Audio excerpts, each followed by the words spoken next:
contando era una historia conocida, lo que pasa es que no era una historia integrada antes. Entonces había que hacer el esfuerzo de integrarlo, y eso es lo que Deloitte hizo. Eso además era observado y analizado por las autoridades, en este caso la CNMV, pero también por los bancos colocadores, porque los bancos colocadores tienen un gran interés en que las cifras que ellos van a explicar a sus clientes sean cifras fiables y responden de eso. Por lo tanto, ellos, que creo que lo han suministrado al procedimiento, ellos hicieron una due diligence a su vez de nuestras propias cuentas. Entonces, esos bancos colocadores, que primero eran 4 los globales, pero después había otros 3 o 4 más, entre los que participaban también bancos muy importantes españoles, todos ellos tenían, pero sobre todo los 4 más, los globales, los coordinadores globales, hacían una due diligence a su vez de las cuentas. Había un proceso de análisis y de garantía de las cuentas muy intenso, como supongo que es en todas las salidas a bolsa, pero en esta, desde luego, lo hubo por parte de la CNMV, que era consciente de que lo estábamos haciendo en un plazo muy rápido y que además teníamos que hacerlo con balances pro forma, como en el caso de los bancos colocadores.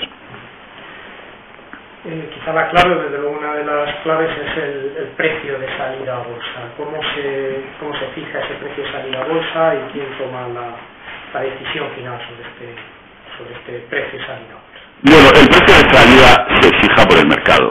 Es decir, al final esto es un proceso de oferta y demanda.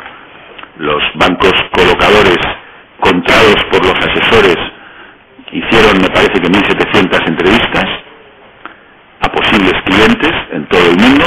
Nosotros personalmente, los equipos de Bankia, que éramos 2, uno presidido por el consejero delegado y otro por mí mismo, pues estuvimos en las principales plazas financieras en el mundo, sobre todo en Europa y Estados Unidos, vamos, viendo posibles inversores.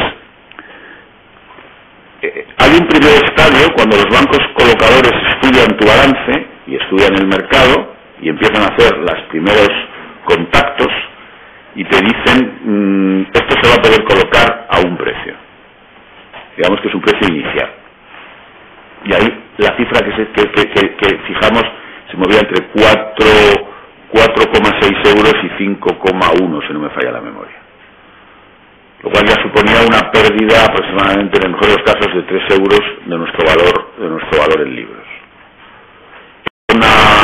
Era movernos en unos descuentos del 30 y tantos %, no muy distintos de los que otros bancos españoles, no los 2 más importantes, pero los demás, estaban ya sufriendo en el mercado. Bien, entonces hay una reunión con todos los bancos colocadores que tuvimos en Madrid con más de 100 analistas, en la cual te preguntan con respecto a tus planes de futuro, a tu exposición al inmobiliario, a tu estructura de capital, a los equipos directivos, etcétera, etcétera, y con eso ya empieza el proceso de colocación. El proceso de colocación es un proceso en el que se casan ofertas a distintos precios y distintas cantidades, y posibles compradores que te pueden decir, si usted se pone a 1 euro por acción, yo compro 100 millones. Y otros señores que dicen, pues a 2 euros por acción compro tanto. Y otros que te dicen, estoy dispuesto a comprar a 5 euros por acción 2 millones. O sea, es un proceso muy intenso que tiene cientos de componentes, y de ahí se va conformando un precio central entre lo que tú quieres conseguir. Nosotros queríamos estar por encima de los 3.000 millones y más cerca de los 4.000, y el precio al que el mercado está dispuesto a pagarte para eso. ¿Quién fija el precio final? Los bancos colocadores te lo dicen. Te dicen en un momento dado, que suele ser el último día a última hora, por lo que yo supe de otras experiencias de otras personas y desde luego de la nuestra, pues te dicen el precio es este. Ese precio tampoco, por lo menos en nuestro caso, no nos sorprendió. Nosotros ya en los últimos 10 días estábamos visitando posibles inversores y hablando con muchos inversores institucionales, que eran los que fijan el precio. Al ser una primera salida a bolsa, el precio no lo fija el inversor retail, sino el inversor institucional, de manera que esté protegido el inversor individual por reglas de la CNMV, y nosotros teníamos claro que la presión estaba en bajar de 4. El mercado quería bajar de 4. Y nosotros... Dice, a última hora me dicen el precio, el 3,75. A última hora un representante te llama y te dice la actuación que nosotros estamos dispuestos a hacer es a 3,71. Es así como se hace. Y por lo que yo sé, es así como se hace en todos los casos. Perdón, Ronald, ¿nos puede especificar quién? JP Morgan. El representante de JP Morgan, el señor Saracho, me llamó por teléfono, me acuerdo perfectamente de la conversación, y me dijo, no es posible colocar a 4, que era nuestra banda baja, el mercado coloca a 3,71. Tengo que decir que yo esa cifra ya la había oído y había intentado que no fuera así. Eso tiene que ver con tu empresa, tiene que ver con tu sector y tiene que ver con la coyuntura general. El verano del año 2011 empieza lo que después resultó ser una crisis muy profunda del euro, ¿no?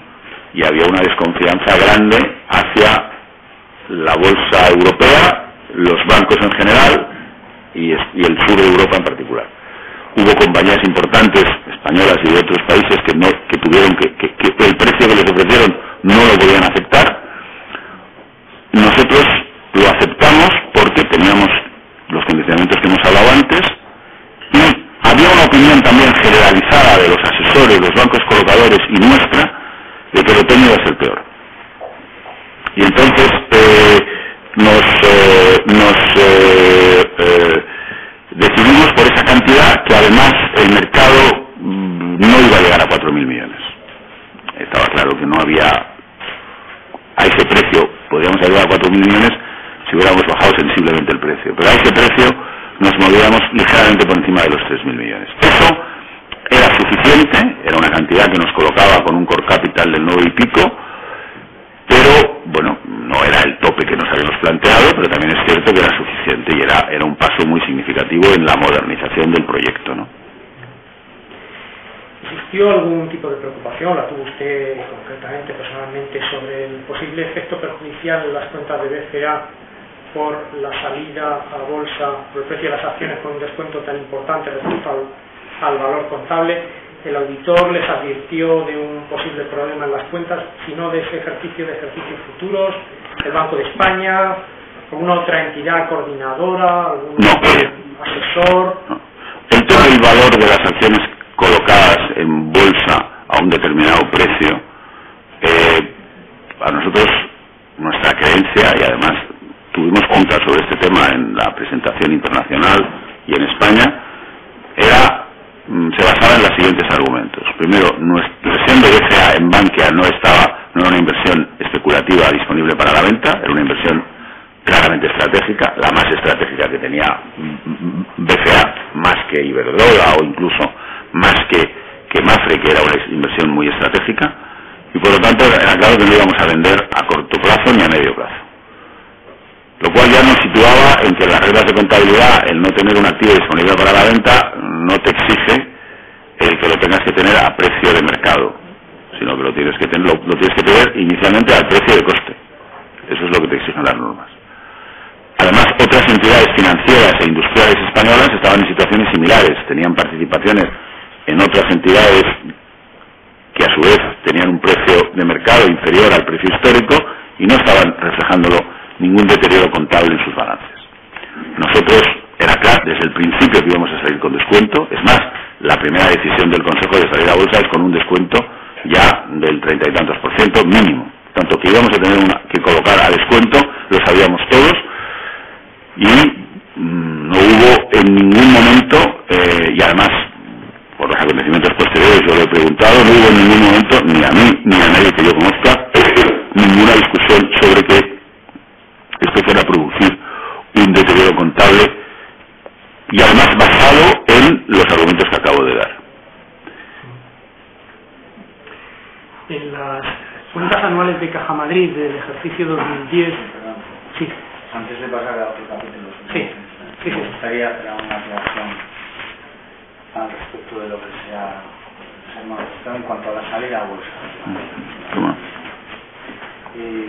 Usted, cuando cesa como director gerente del Fondo Monetario Internacional, ¿dónde va a trabajar? Trabajo en España con 3 entidades financieras distintas. Trabajo con la SAR, que es un banco de inversión, en empresas internacionales de su Consejo Asesor Internacional y en algunos temas españoles. Estoy en el Consejo Asesor Internacional del Banco de Santander y en el Consejo Asesor Internacional de Criteria, y a veces estoy en el Consejo de Criteria, que es la sociedad holding industrial de la Caixa. Trabaja en la SAR. Sí. ¿Me puede decir cuáles los emolumentos que tenía pactados con este banco? Bueno, tenía unos emolumentos fijos y después, en función de los resultados que se produjeran a lo largo de los años. Como estuve muy poco tiempo, pues la verdad es que muchos de esos planes no se materializaron. Estuve 2 años. ¿Vas a usted a ser presidente del Consejo de Caja Madrid? Efectivamente. Me dice que a la hora de buscar al banco asesor a la hora de salir a bolsa, es el director financiero y el comité de medios quien prueba que sea la SAR quien vaya a realizar esa función. ¿Usted tiene algún tipo de intervención? Y a mí me lo comentaron y a mí me pareció correcto. Realmente los posibles asesores, cumpliendo el objetivo de que fueran bancos de inversión, que no hicieran colocaciones directas, es decir, que ellos no colocaran en sus clientes. Realmente bancos de inversión grandes que tengan presencia en los 2 lados del Atlántico, yo conocía a 2, Rothschild y Lazard. Por lo tanto, los 2 me parecían... Conocía a Lazard porque había trabajado con ellos, pero lo conocía también de antes y conocía a Rothschild, y me parecían los 2 pues, bancos de gran... La prueba es que en la mayor parte de las salidas a bolsa uno de los 2 está trabajando como asesor. Las recientes en España, pues así se ha producido. Pero sí, claro, yo no era el que hice la propuesta, pero yo era el presidente y por lo tanto sabía quién iban a proponer, y si me hubiera parecido un error, pues lo hubiera dicho, claro. Un error, porque es un poco que acaba de salir de trabajar de este banco y contrata como presidente del Consejo de Administración de otro, contrata a quien acaba desde un punto de vista estético, no lo digo desde otro... Sí, pero es que en el mundo en el que estamos hablando Sí, podría haber sido otro, podría haber sido el otro, ¿no? Pero la intención, en este mundo tampoco hay tantos actores. Mi presencia o mi pertenencia a la SAR era conocida, por lo tanto yo no estaba, todo el Consejo de Administración lo sabía. Si hubiera habido alguna visión de un contratiempo de intereses, se me hubiera dicho, estoy seguro, y no había en ese caso ninguna conflicto de intereses. Yo no tenía ya ninguna relación con la SAR, había tenido una relación con la SAR, como la había tenido con otras entidades, pero en este momento mis intereses y mis servicios están al servicio de, en este caso ya no solo de Caja Madrid, sino de BCA, ¿no? Y además había un comité de medios, había un director financiero y había un consejo de administración que al final conocía estas decisiones. Entonces, tengo que decir... ¿La relación con el señor Jaime Castellanos, cuál es? Bueno, él es el presidente de la SAR España.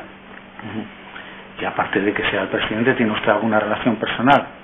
Bueno, hombre, lo conocía antes porque cuando yo estaba en política en España, él era el presidente del Grupo Expansión, nos conocíamos desde entonces, y es una persona que conozco, si quiere usted decir socialmente, si le veo... No solo socialmente, si tiene, aparte de conocerle personalmente, tiene algún tipo de relación, de amistad, enemistad, de negocios...